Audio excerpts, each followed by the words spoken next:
Teman-teman, selamat pagi semuanya. Perkenalkan saya dari Ruman, mahasiswa Sekolah Vokasi IPB University Angkatan 62 dengan NIM J040122510997. Pada kesempatan kali ini saya akan mengerjakan sebuah tugas dari mata kuliah literasi digital, yaitu tentang analisis sebuah film yang berjudul Sosial Dilema yang dikeluarkan pada tahun 2020 karya Jeff Orlowski. Jadi film ini tuh berbicara tentang algoritma dan berbicara tentang HP atau hal yang memang sudah biasa kita pakai di zaman sekarang. Tapi pembahasannya tidak berhenti dari situ saja.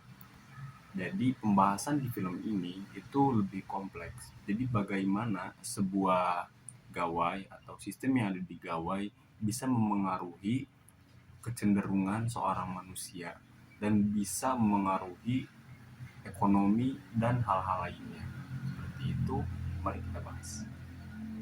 Dalam The Social Dilemma, terdapat satu teori yang bisa kita sebut sebagai teori filter bubble. Jadi, bagaimana media sosial mengemas konten yang kita terima itu berdasarkan relevansi dan durasi tonton, dan bukan berdasarkan substansi dan isi yang bisa mengembangkan pola pikir manusia. Sehingga dengan ini manusia itu cenderung menganggap bahwasanya diri mereka itu sudah mengetahui semuanya, padahal yang mereka ketahui adalah hanya lapisan atasnya yang itu sudah dikemas sesuai dengan keinginan seorang kapitalis yang menguasai media sosial. Itu yang pertama. Kita lanjut ke yang kedua. Kedua adalah echo chamber. Echo chamber itu adalah suatu kondisi ketika di dalam media sosial itu ketika banyak informasi yang didapatkan oleh manusia. Kan jika filter bubble tadi itu informasi, jenis informasinya bagaimana. Nah, kalau echo chamber itu ruang gema yang berisi volume informasi yang didapatkan oleh manusia.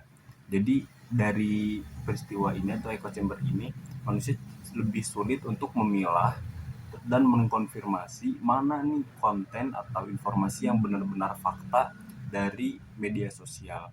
Itulah salah satu kesulitannya. Jadi framing berita bohong itu sangat mudah di media sosial dengan teori echo chamber ini, dengan istilahnya akan memperbanyak informasi serupa atau hoax yang serupa, sehingga inilah yang menjadi masalah dan yang harus menjadi fokus kita juga untuk terus mempelajari hal ini. Dengan kita tahu dua teori ini, filter bubble dan echo chamber, maka setidaknya kita bisa menanggulangi dampak dari permasalahan ini.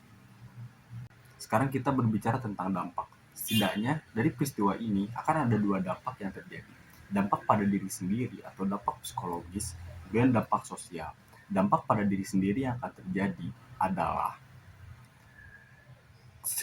manusia kurang percaya diri untuk melakukan sosialisasi dengan lingkungannya. Dan dampak sosialnya adalah terciptanya lingkungan yang tidak harmonis satu sama lain karena jarang pertemuan secara intens karena adanya media sosial. Seperti itu. Makanya sosial media itu bisa mendekatkan yang jauh dan menjauhkan yang dekat.